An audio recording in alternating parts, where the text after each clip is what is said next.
merasa bahwa perbuatannya itu menyinggung perasaan orang, ya budaya kita ya minta maaf gitu dan itu selesai gitu kan. Undang-undang ITE itu termasuk yang kita harapkan gitu, kita dorong ayo segera. Tapi begitu disahkan kok justru tuh kita tolak, itu harus kita cabut dan sebagainya. Halo guys, selamat datang di Reh Podcast, bincang-bincang seputar hukum. Kembali lagi bersama saya, Rino Wahyu Pangestu. Kali ini kita bersama Bapak Dr. Alusius Wisnubroto SHM. Halo Pak. Halo Mas Rino, apa kabar? Puji Tuhan, baik Pak. Pak Wisnu gimana Pak? Sehat, alhamdulillah. Sehat. Puji Tuhan Ya Pak. Nah, ini setelah sekian lama ya Reh Podcast nggak tayang, akhirnya kita tayang lagi. Nah, di podcast kali ini kita akan membahas mengenai ujaran kebencian di media sosial. Untuk itu, tonton terus, jangan lewatkan.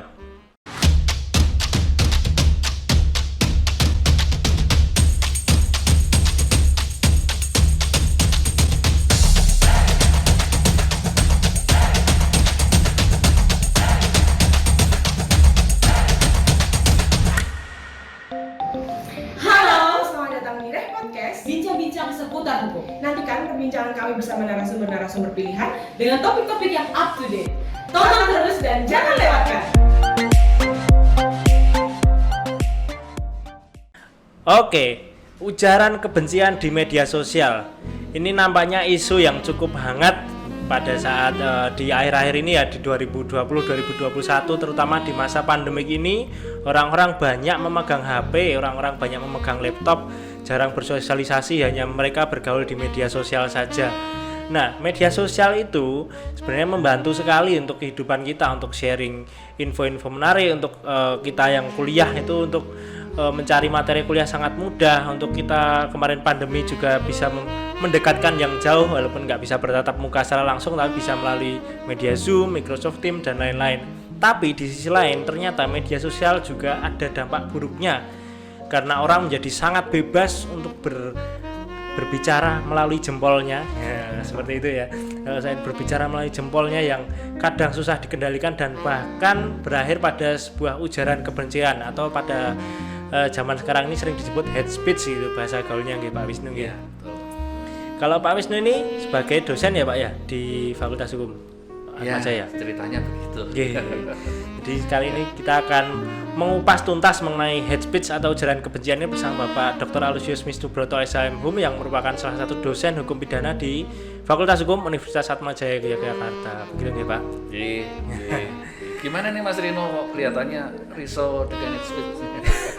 Risau sekali Pak, karena kadang kita tuh mau ngomong atau ngepost apapun di media sosial tuh suka selalu salah Pak di hadapan netizen itu. Wah, ya kalau dulu ada pepatah mulutmu harimaumu. Iya. Sekarang jarimu harimau. Jarimu harimaumu, jempolmu harimaumu. Ya. Iya. Ngomong-ngomong ujaran kebencian, sebenarnya ujaran kebencian tuh apa sih Pak Wisnu? Ya sebetulnya ujaran kebencian ini adalah satu, entah itu postingan, entah itu tulisan, entah itu gambar, entah itu meme yang intinya itu isinya itu bisa menimbulkan rasa kebencian, entah itu kepada satu suku tertentu atau satu ras tertentu atau etnis tertentu atau person tertentu itu ya. Sebenarnya ujaran kebencian itu juga bisa berbentuk defamation atau pencemaran nama baik ya, atau berita bohong dan sebagainya itu. Ya, ternyata sangat luas ya ujaran kebencian itu. Tapi Pak, kadang sering disalahgunakan Pak. Maksudnya gini, kadang kita tuh nggak merasa bahwa itu sebuah ujaran kebencian, nggak sadar kita tuh kadang mengiranya saya ngeritik kok, saya hanya berpendapat kok. Nah, itu kira-kira gimana Pak kalau misal ada orang tuh melakukan pembelaan gitu, padahal misal saya ngepost sesuatu nih, saya sakit hati, menurut saya itu ujaran kebencian, tapi menurut dia itu kritik Pak. Itu perbedaan yang itu apa tuh Pak? Ujaran kebencian sama kritik itu sebenarnya. Betul. Jadi sebetulnya ini yang disebut sebagai relative offense ya. Jadi pelanggaran yang sifatnya relatif. Mengapa dikatakan sebagai relatif? Karena itu tuh crime atau bukan, itu tergantung dari situasi dan kondisinya, tergantung dari latar belakang budayanya, tergantung dari konteksnya, tergantung dari situasi pada saat ucapan atau tulisan itu ditulis atau diucapkan. Jadi tergantung dari sudut pandangnya, sehingga seringkali itu satu sisi itu dipandang sebagai ujaran kebencian, tapi di sisi yang lainnya mengatakan, "Loh, saya kan cuman menyampaikan kegalauan saya, kerisauan saya."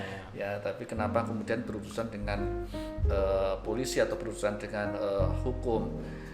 Nah, oleh sebab itu maka untuk mengatakan itu ujaran kebencian atau bukan ya harus dilihat dari konteksnya, bukan teksnya ya. Jadi artinya bukan teksnya itu bukan kata-kata yang tertulis itu apa, tetapi dibalik kata-kata itu situasinya bagaimana atau konteksnya bagaimana, atau apakah bergurau, apakah dia sedang memberikan masukan atau kritik ya, atau memang dia bermaksud untuk menyerang kehormatan seseorang ya, artinya niat batinnya memang tidak ada hubungannya dengan kritik, tidak ada hubungannya dengan ungkapan atau ekspresi tertentu, tetapi memang dia tujuannya adalah untuk merusak reputasi orang atau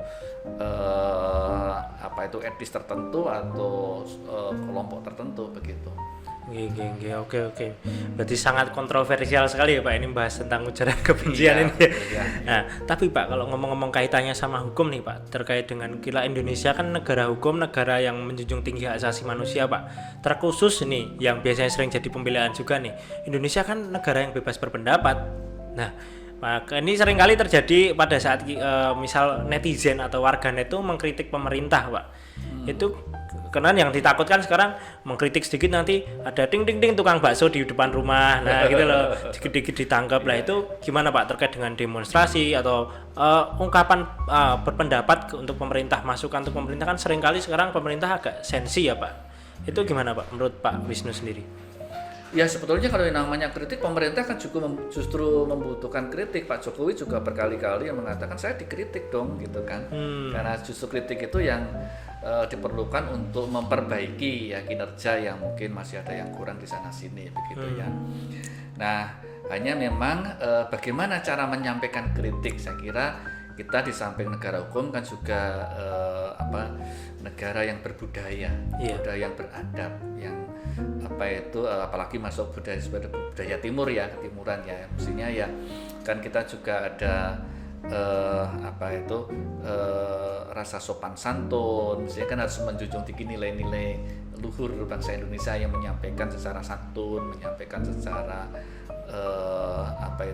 secara sopan, tidak pada tempatnya untuk menghujat, tidak ada tempatnya. Saya kira kan kita sepakat ya kalau yang namanya menghujat itu kan dari sudut pandang manapun kan itu kan negatif ya. Ya, jadi artinya nilai-nilai ini kan juga harus dipertahankan. Sebagai satu bangsa yang beradab ya, itu kan harus dipertahankan. Ya hanya memang kemudian yang jadi kritik saya, apakah untuk mempertahankan nilai-nilai itu mesti harus dengan hukum pidana, apalagi harus berujung ke penjara? Menurut saya dalam banyak perkara itu saya nilai overcriminalization, berlebihan gitu ya. Jadi sebetulnya di dalam budaya masyarakat kita sendiri kan juga ada budaya saling memaafkan, ya kan. Jadi kalau merasa bahwa perbuatannya itu menyinggung perasaan orang, ya budaya kita yang minta maaf gitu dan itu selesai gitu kan. Memang persoalannya ketika kita itu kemudian ada di area dunia maya yang kita tidak berhadapan langsung dengan orangnya. Ya keberanian kita tuh menjadi lebih kalau kita ketemu langsung mungkin sungkan gitu mau mengatakan apa, tapi ketika tidak ketemu langsung memberikan komentar itu biasanya malah bisa lebih bebas untuk mengucapkan apapun. Dan saya juga melihat bahwa kalau kita lihat dari komen-komen entah itu dalam Twitter, entah itu dalam Facebook dan sebagainya, ucapan-ucapan itu kadang-kadang ya sudah dalam taraf yang taraf yang memprihatinkan Iya. sebetulnya itu. Ya kan Ya. orang seenaknya menghujat, orang seenaknya mengatakan apa itu dengan kata-kata yang menurut saya sangat sangat tidak pantas. Nah, sebetulnya kan nilai-nilai bagaimana supaya kita bisa berbicara dengan sopan dan sebagainya itu yang mesti harus dicari solusinya bagaimana untuk tidak untuk menggunakan media sosial secara beretika. Ya, kita bandingkan kalau misalnya ada konten-konten yang dari luar negeri, saya kira mereka memberikan komennya bagus kok, santun kok gitu. Yeah. Tapi begitu konten dari kita yang mengomentari kita, komen-komentarnya seperti tidak tidak terkendali. Ya, ada satu persoalan memang ada kesenjangan antara perkembangan teknologi dengan perkembangan budaya. Ya, jadi kita ini kan sebagian besar kan user ya. Ya hanya menggunakan saja, teknologinya datang dari negara maju. Kita sudah sangat fasih untuk menggunakan teknologi itu, tapi tidak diikuti dengan kultur atau budaya dalam masyarakat digital. Itu. Jadi mungkin budayanya masih budaya masyarakat agraris atau masyarakat industri, sementara teknologinya sudah masuk ke era digital society. Jadi problemnya itu sebenarnya teknologi semakin maju tapi orang-orangnya dalam bermedia sosial masih seperti zaman agraris gitu, Pak. Tapi nggak apa, itu namanya dinamika sosial ya Pak ya. Betul, ya. Tapi Pak, untuk mengatasi itu semua, artinya untuk membatasi ujaran kebencian atau beropini atau mengkritik itu tadi kan tentu harus perlu ada aturan Pak yang mengatur tentang itu. Betul, iya. Kalau di Indonesia sendiri aturannya gimana Pak? Misalnya terkait dengan dari undang-undang dasarnya, terkait kan tadi di undang-undang dasar menjunjung tinggi kebebasan berpendapat nih, di undang-undang HAM juga. Nah, terus sekarang dengan majunya teknologi tentunya perlu ada dibatasi juga dong Pak di media sosial itu sendiri di bidang teknologi. Ya, secara umum sebetulnya ada 3 nilai yang yang berkembang dalam masyarakat digital ya, atau dalam masyarakat informasi. Yang pertama itu adalah nilai luhur bangsa ya, kesopanan, nilai-nilai etika dan sebagainya. Lalu kemudian ada nilai-nilai yang sifatnya universal ya, seperti tadi yang Anda katakan, ada kebebasan berekspresi, kebebasan berpendapat. Lalu di masyarakat cyber society sendiri juga tertentu ya, tidak semuanya, tapi juga ada yang mengembangkan nilai freedom of information, free flow of communication, kebebasan berkomunikasi. Ya, jadi mereka mengatakan bahwa ini dunia kami dan ini memang tempatnya bagi kita untuk mengekspresikan kebebasan kita gitu. Nah, yang sebetulnya kita tidak membenturkan nilai-nilai tadi, tapi bagaimana untuk mengharmonisasikan sebetulnya nilai-nilai itu. Dan oleh sebab itu saya kira memang betul harus ada aturan hukumnya, tapi saya kira yang lebih strategis itu adalah melalui pendekatan-pendekatan yang tidak represif, seperti misalnya pendekatan edukasi. Betul. Ya, saya kira sejak usia dini kan sekarang anak-anak kan sudah pegang gadget ya. Pasti. Ya, jadi maka sejak dini mereka juga harus teredukasi bagaimana menggunakan dengan dengan beretika gitu. Sejak dini. Ya, lalu kemudian pembatasan untuk penggunaan itu juga dilatih sejak dini ya. Artinya seperti di negara-negara maju, di Finlandia misalnya, itu anak-anak itu dibatasi usianya untuk bisa pegang gadget ya. Artinya dalam usia tertentu mereka justru harus diajari bagaimana bersosialisasi. Ya kan? Karena sekarang yang terjadi kalau tidak sejak dini itu, sejak bayi sudah pegang gadget, kan menjadikan media sosial menjadi media asosial gitu ya. Ya, jadi seperti sekarang ya generasi milenial itu ya kalau bertemu keluarga misalnya ya secara fisik itu ketemu tetapi kan perhatiannya ada di gadgetnya masing-masing. Iya. Di keluarga kecil pun kadang makan bersama gitu pun pegang HP ya Pak. Iya, betul ya. Ya, jadi bukan dengan cara tidak boleh loh, itu dilarang loh, itu jelek loh. Ya, mestinya sejak kecil diberikan edukasi kapan menggunakan, kapan harus tidak menggunakan gitu. Iya. Oke, jadi langkah preventif ya Pak sebelum ya. Itu tuh perlu memang ya sejak dini, apalagi sekarang anak-anak itu udah banyak yang pegang gadget. Tapi gini Pak, ngomongin terkait dengan aturan ya, kalau ngomongin ujaran kebencian atau kebebasan berpendapat itu kan pasti lekat dengan Undang-Undang ITE Pak. Iya. Nah Undang-Undang ITE kan kemarin juga banyak menjerat orang-orang yang mungkin kadang itu agak konyol sih Pak menjeratnya. Dia berpendapat kok dia hanya mengutarakan ini itu kritik, tapi kok bisa menjerat seseorang gitu loh Pak. Nah kemarin juga polisi, setahu saya kemarin di berita saya baca itu jangan apa-apa langsung dilaporkan polisi terkait dengan ujaran kebencian ini. Kita harus menerapkan restoratif justice ya Pak. Nah itu kalau menurut Pak Wisnu sendiri gimana terkait dengan Undang-Undang ITE itu sendiri? Sebagai dosen nih Pak, sebagai akademisi nih.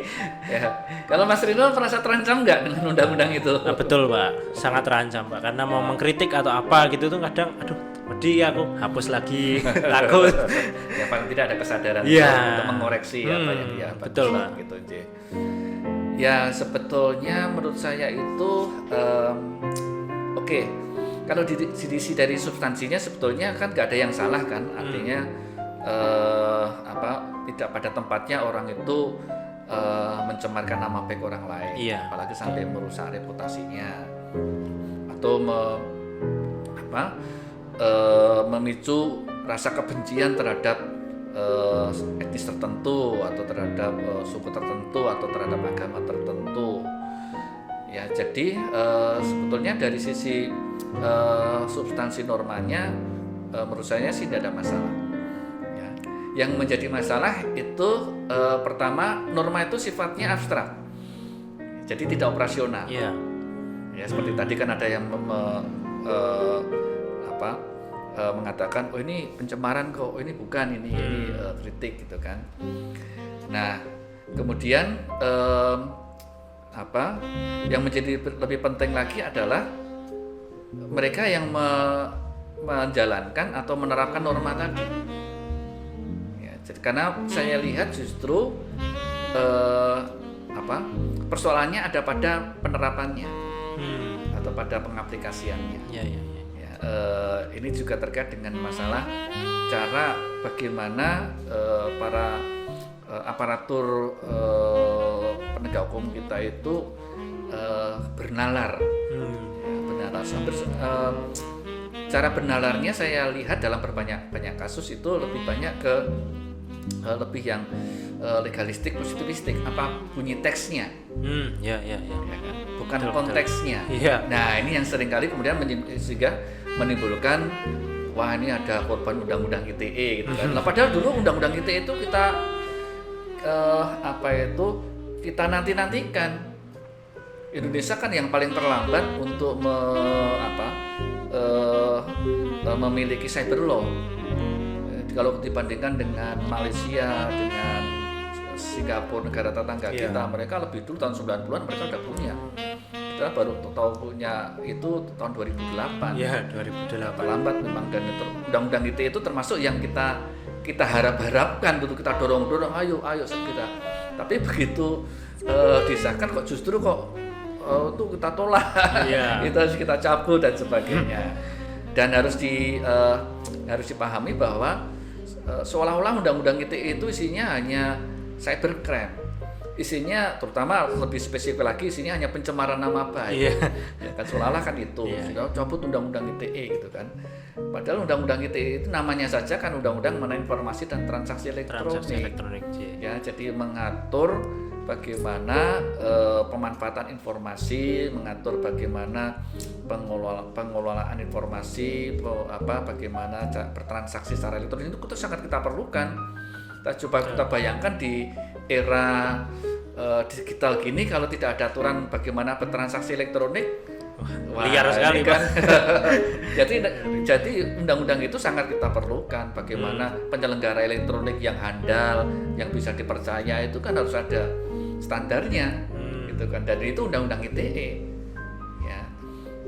Ya, memang kemudian yang menjadi seolah-olah undang-undang ITE itu isinya yang pencemaran nama baik, karena memang sebagian besar kasus-kasusnya itu yang terkait, kalau kita lihat dari grafiknya itu kan dari sekian kasus itu yang sekian kasus itu yang 100 lebih itu yang berkaitan dengan pencemaran nama baik. Kalau yang berkaitan dengan illegal access itu cuma 1-2, yang kaitannya dengan intersepsi atau penyadapan itu cuman sekian gitu, tapi 100 sekian sendiri itu pencemaran nama baik. Ya, jadi sebetulnya undang-undang itu tetap kita perlukan. Ya, hanya saja mungkin cara bernalarnya ya, penerapannya. Dan ketika cara bernalarnya itu positivistik, itu ada kecenderungan undang-undang aturan-aturan mengenai hate speech tadi itu dimanfaatkan oleh mereka yang powerful untuk menekan mereka yang weak, yang lemah. Betul. Jadi coba lihat aja misalnya beberapa kasusnya Prita yang pertama kali itu sangat viral ya. Itu seolah-olah kan itu kan konflik antara Prita dengan dokter yang kemudian melaporkan Prita itu. Tapi di balik itu kan sebetulnya ada industri rumah sakit, ya kan, yang dipersoalkan oleh pasiennya. Jadi konfliknya itu antara industri rumah sakit yang menyebut dirinya sebagai international hospital, ya, dengan pasien. Ya, intinya menggunakan pasal pencemaran nama baik itu bukan untuk menegakkan nilai-nilai kesopanan dan sebagainya, tetapi sepanjang warning, hai pasien, kamu jangan sok protes gitu ya. Ini nanti contohnya bisa seperti Prita loh, gitu. seperti itu. Kasusnya Ervani itu kan juga begitu, yang di Bantul itu, itu kan kasus di balik itu kan ada konflik antara suami Ervani dengan perusahaan di mana bekerja. Yang saat itu suaminya sedang menggugat perusahaan tadi ke Disnaker. Ya. Dan di berbagai kasus saya kira bisa dilihat seperti itu. Yang kasusnya Robert yang melaporkan yang membuat karya jurnalistik mengenai plat nomor polisi, pejabat polisi tidak pernah bayar pajak gitu. Oh iya. Itu kan institusinya seolah-olah gitu. Padahal aturannya itu sudah jelas bahwa yang bisa memperkarakan itu bukan institusi, tetapi orang. Ya, karena pasal 27 ayat 3 itu pemaknaan apa itu pencemaran nama baik sesuai dengan putusan Mahkamah Konstitusi itu harus mengacu pada peraturan pencemaran nama baik di dalam KUHP, dan di dalam KUHP jelas itu menyerang kehormatan seseorang. Jadi bukan kelompok, bukan lembaga, bukan institusi. Orang ya Pak. Individu. Jadi kemudian dalam perkembangannya juga tidak hanya menggunakan pasal tunggal, tidak hanya pasal 27 tapi juga pasal 28 ayat 2 yang tadi Anda sebut sebagai ujaran kebencian, yang menimbulkan rasa permusuhan, rasa perbencian yang kaitannya dengan sara. Nah, dengan menafsirkan yang menurut saya penafsiran yang sesuai dengan kepentingannya. Jadi sara itu kan suku, agama, ras dan antar golongan. Ya, jadi kalau polisi itu apa? Maaf, ini satu institusi ya, misalnya ini karena ada kasusnya itu, tapi bukan, saya tidak menyebut lembaga kepolisian secara umum ya. Ini dalam kasus tertentu ya, dalam kasus tertentu, dan kasus itu suku kan nggak ada suku polisi, golongan kan nggak, agama nggak ada, ras nggak ada. Nah, ini antar golongan, gitu. Golongan kepolisian. Nah kan repot kalau seperti itu. Ya, nanti ada golongan dosen, ada golongan mahasiswa, ya kan? Tiap profesi jadi golongan. Ya, ya, padahal kalau menurut sejarahnya dulu, ya antar golongan itu ya kita lihat pembentukan KUHP 100 tahun yang lalu, di mana di Indonesia ini kan waktu dulu namanya Hindia Belanda kan memang ada 3 golongan di situ kan, ada golongan Eropa, golongan Timur Asing dan golongan pribumi. Ya, antar golongan itu sebetulnya. Ya. Sekarang mah dikait-kaitkan dengan profesi ya. Ya, itu makanya ya. Pemaknaannya mestinya harus sesuai dengan apa tujuan atau filosofi dari ketika aturan itu dibuat. Jadi supaya tadi aturan itu tidak dipergunakan oleh mereka yang memiliki kekuasaan atau dekat dengan kekuasaan untuk menekan pihak yang dianggap mengganggu. Gitu ya. Sekarang kan seperti ada tren seperti itu kan. Jadi seperti misalnya ada kepala daerah yang dikritik, kok yang melaporkan kok anggota partainya. Betul sekali Pak. Iya kan, jadi seolah-olah kan itu kelompok seperti kelompok pemerintah lah gitu ya, atau golongan pemerintah kan gitu ya. Jadi kalau ngomongin terkait dengan pemerintah, tadi kritik terhadap pemerintah tuh akhir-akhir ini tuh biasanya yang sering muncul tuh kita ngeritik pemerintah nih. Ya pemerintahnya gak marah Pak, yang marah tuh malah buzzer sekarang sebutannya ya Pak, pendukungnya dari partai politik atau mungkin yang orang-orang yang di sini yang fanatik sekali dengan pemerintah itu loh biasanya yang malah tersinggung. Itu menurut Pak Wisnu gimana itu Pak? Ya sebetulnya itu bagian dari demokrasi juga kan. Ya artinya ada yang ada yang pro, ada yang kontra pasti ya kan. Pasti. Ada yang mendukung A, ada yang mendukung B. Menurut saya sih sepanjang apa yang disampaikan itu bukan merupakan sesuatu yang menyesatkan atau yang bisa menimbulkan perpecahan atau yang bisa menimbulkan permusuhan sih tidak masalah. Ya, itu kan terjadi terjadi dialog ya sebetulnya. Betul. Dialog seperti itu. Jadi intinya di dalam dunia digital sekarang itu kan memang kemudian muncul ada komunitas-komunitas baru ya. Betul. Ya, termasuk buzzer lah kira itu fenomena baru juga ya. Ya menurut saya sih tidak perlu dilarang tuh sepanjang memang yang disampaikan itu bukan sesuatu yang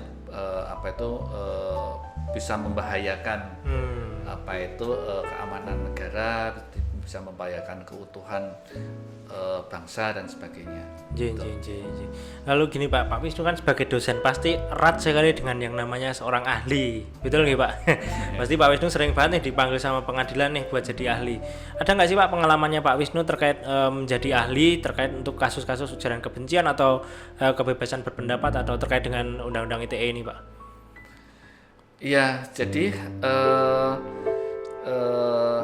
saya sering diminta untuk menjadi tidak sering sih ya kadang kala diminta menjadi ahli yang katanya dengan kasus-kasus pencemaran nama baik atau ujaran kebencian sejak tahun 2008 sejak undang-undang ITE ini muncul. Ya saya merasa bahwa aparatur penegak hukum kalau diberikan perspektif ya, saya kira mereka juga mau menerima kok, gitu kan. Dan dalam beberapa perkara bahkan akhirnya mereka diputus bebas. Ya, biasanya yang meminta saya kan dari pihak LBH biasanya, ya kan, mereka diputus bebas gitu. Kalau yang meminta saya dari pihak kepolisian justru saya seringkali jangan buru-buru ini kan harus dilihat dulu konteksnya gitu kan. Sehingga saya kira perlu adanya semacam perspektif ya, cara benalar bagaimana untuk memahami substansi pasal-pasal ujaran kebencian, baik itu dalam KUHP, dalam Undang-Undang ITE, ya, dalam Undang-Undang Nomor 146. Ya, saya kira itu bagaimana filosofi di balik ya rumusan aturan tersebut dan bagaimana kemudian itu bisa diterapkan secara benar. Ya, karena kita tahu bahwa hukum pidana itu kan ada dua sisi ya. Bisa menjadi penjamin yang utama, tapi bisa menjadi pengancam yang utama, ya kan? Itu kalau nggak salah pendapatnya dari Herbert Packer, ya, dalam bukunya The Limit of the Criminal Sanction. Buku itu sudah cukup lama, tahun 67, tapi saya kira itu masih relevan untuk saat ini. Ya, Packer mengatakan bahwa kalau hukum pidana itu dipergunakan secara serampangan dan hati-hati dan berlebihan, itu bisa menjadi pengancam yang utama. Tetapi kalau itu dipergunakan secara selektif dan limitatif, itu menjadi penjamin yang utama. Maka ya tadi jangan sebentar-sebentar dipolisikan atau sebentar-sebentar kemudian dibawa sampai di pengadilan. Dan saya kira spirit Kapolri sekarang itu sudah sudah ke arah sana.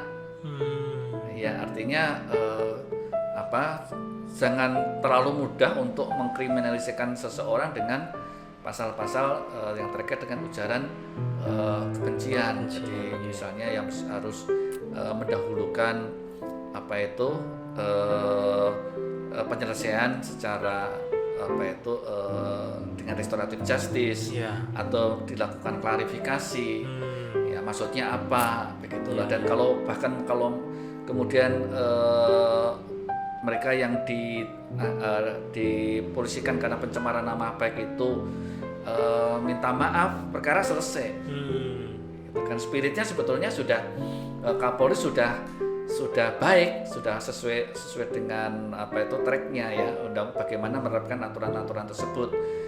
Ya, hanya saja memang di tingkat bawah kadang-kadang memang spirit itu tidak sampai gitu ya. Jadi ya karena kita tahu bahwa dari antara penegak hukum itu yang personilnya paling banyak itu kan kepolisian dari ya, Polri ya. Polri ya. Ya karena mereka sampai di tingkat polsek gitu ya, tingkat kecamatan. Kalau pengadilan kan tingkat kabupaten. Ya, kejaksaan ya jarang yang ada kejaksaan cabang kan. Ada beberapa yang ada kejaksaan cabang.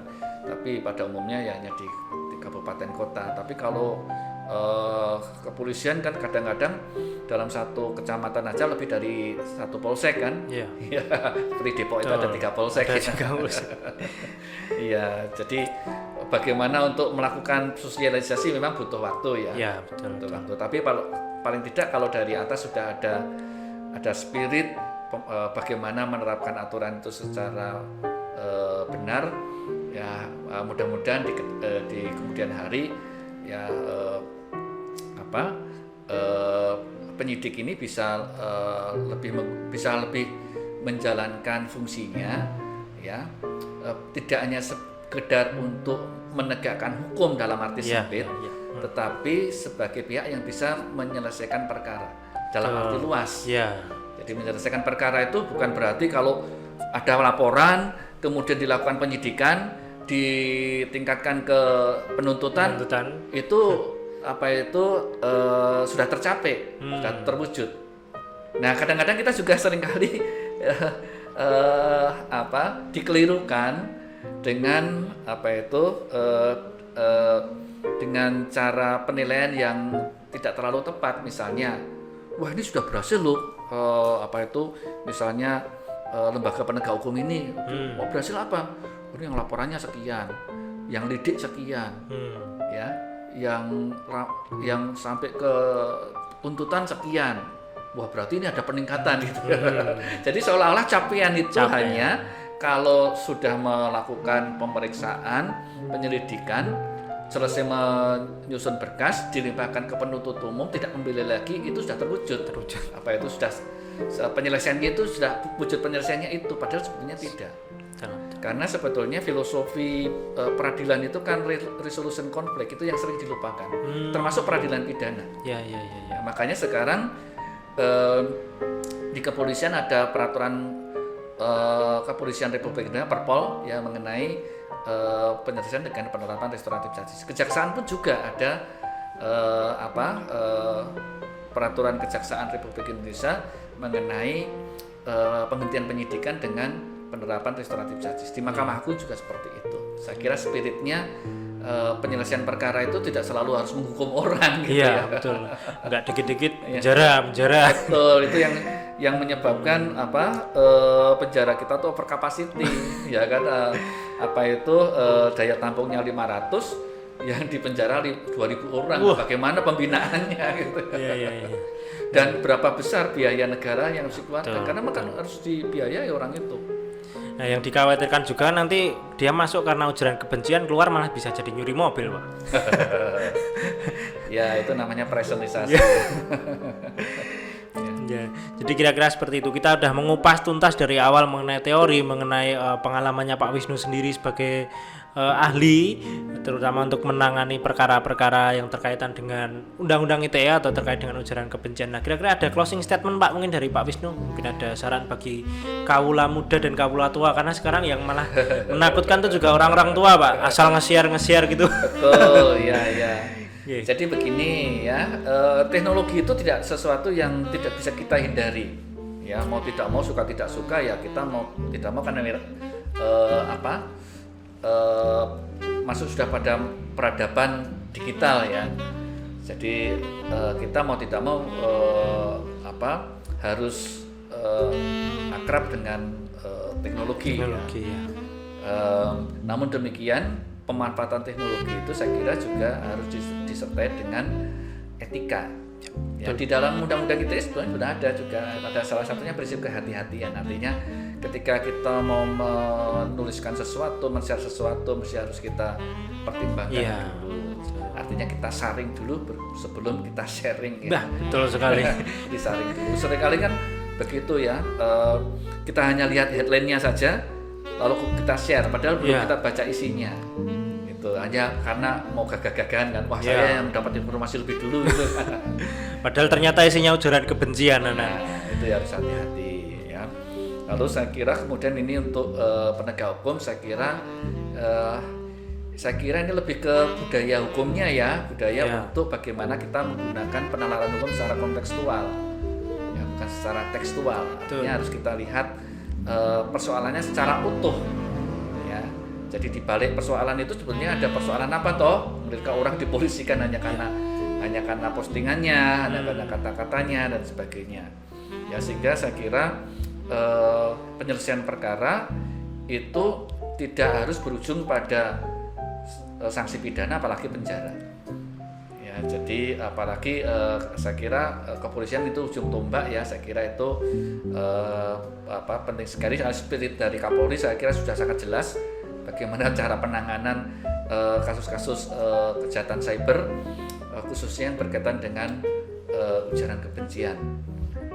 Itu itu ya. Jadi tidak hanya netizen atau warganet aja nih yang perlu denger ini. Kita semua dari pemerintah mungkin sebagai perumus atau penyusun kebijakan, juga dari aparat penegak hukum, juga dari warganet ini terutama ya Pak ya. Ini kita semua harus bersinergi bersama untuk terwujudnya media sosial yang damai, yang tentram, tanpa ujaran kebencian gitu ya Pak ya. Kritik boleh, berpendapat boleh, kita mau menyampaikan apapun boleh, tapi tetap harus beretika. Ya, mengingat kita adalah negara Indonesia, negara yang berbudaya ya Pak ya. Betul, ya. Jangan sampai budaya luhur ya, bahasa Indonesia itu hilang gitu ya. Ya, betul sekali. Nah, jadi seperti itu rekan-rekan semua. Jadi perlu hati-hati ya terkait dengan media sosial. Teknologi kita sangat butuh, tapi juga jangan sampai kita terjerumus dalam kejahatan di media sosial atau cybercrime gitu ya Pak ya. Iya, betul ya. Ya, jadi rekan-rekan yang sudah menonton video ini sampai akhir, terima kasih sekali sudah menonton. Jangan lupa like, komen, dan subscribe video ini, dan jangan lupa share ke rekan-rekan kalian karena ini bisa saja bermanfaat bagi teman-teman dan juga keluarga teman-teman maupun siapapun juga. Begitu Pak Wisnu? Ya, saya Rino Wahyu Pangestu dan bersama Pak Dr. Aloysius Wisnu Broto saya undur diri. Sampai jumpa di podcast selanjutnya. See you. Ya, terima Terima kasih. kasih, Mbak. Ya. Ya.